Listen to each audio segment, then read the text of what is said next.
know, Peter, when you see, not just here but in Europe, leftist presidents and leaders trying to sick mobs of people on the police, it's like something out of The Road Warrior. If the police start not responding, which is already happening in more than 10 major cities, from L.A. to Chicago to Philadelphia to Minneapolis, I mean, just all over, because they're getting shot at, not getting supported, then everything collapses, looting begins. Why would the social engineers be wanting to do that? I mean, are they wanting to hasten a collapse? I thought the Democrats would want to stall a collapse out until a Trump presidency and blame it on him. Or am I reading too much into this? They just have leftist ideology. I think the Democrats are pretty sure that Hillary's got this in the bag. So I don't think they're planning on a Trump presidency. We'll see if the voters can surprise the pollsters just the way they did in the UK in voting for the Brexit. But, you know, there is going to be, I think, rioting and looting, especially when we have a currency collapse, because I think then you're going to have shortages. I think the government is going to impose price controls, and I think there's going to be a problem for people to get goods and services that are in short supply, and the government creating artificial shortages rather than allowing prices to find a true market level. But, you know, the politicians always come in and try to take advantage of a crisis and use it to expand their power and promise more government help is on the way from the crisis. But I think by then, people might have figured out that it's all this government help that is the problem. It's government that's the crisis, and the real solution is to get rid of government and go back to the free market principles that made America great in the first place. Let me ask you this. Internal pollsters with Trump, who are very accurate folks, you know, they're not putting out pipe dreams. They say he's dead heat in most areas. In battleground states, he's 4 to 5 points, some areas 7 points ahead. But Hillary just keeps putting out fake polls saying she's winning by 15 points. You're an astute guy. I know there's a lot of election fraud involved. That gives her a lot of points. A lot of folks are embarrassed to say they're for Trump, so that kind of gives him a leg up in some respects. But I got to say, I mean, if Trump really does get rejected, then it shows that America almost deserves what it gets, because he's not perfect.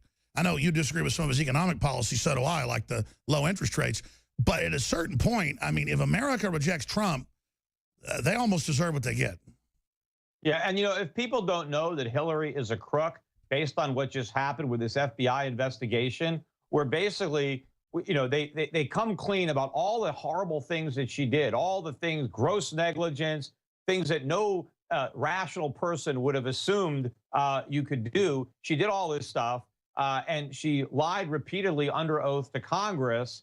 Yet despite all this, the FBI says, you know, we don't think there's any evidence here, because even though she did all this really bad stuff, we don't think she realized it was bad. And, you know, and the guy started talking about mens rea, which is your state of mind. And he said, you know, we don't punish people who don't realize they're doing something wrong. Yeah, what about my father? I mean, you know, my father believed 100% in what he was doing. He did not believe he was breaking any laws. He believed he was following the law and following the Constitution. But in his case, mens rea went out the window, and they put him in jail as a political prisoner. Does any rational person believe that Hillary Clinton, a lawyer, a trained lawyer from a high-powered law firm who was 8 years the First Lady of the United States, was a senator from New York, and then the Secretary of State, does not realize that what she did was wrong, that having a private server unsecured in her own basement and using her own personal cell phone about the tarmac to communicate top secret information, you know, from foreign countries, that she doesn't know that that's wrong? If she doesn't know that that's wrong,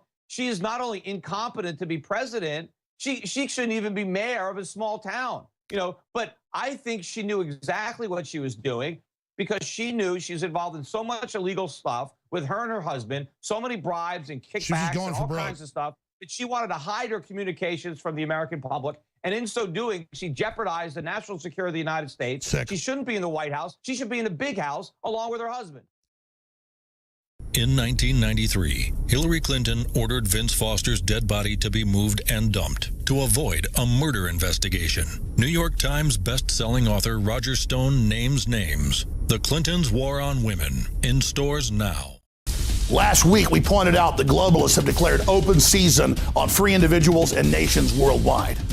When the British left the euro, the globalists decided to go into high gear.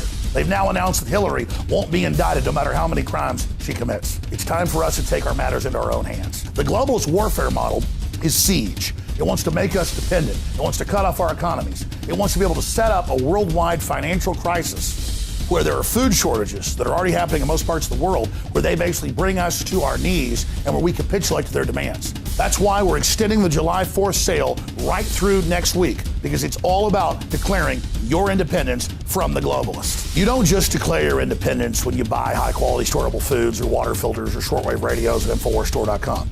You declare your independence when you share links of articles and videos and information from the broadcast, because there's a war on for your mind. It's a total 360 win at InfoWarsStore.com.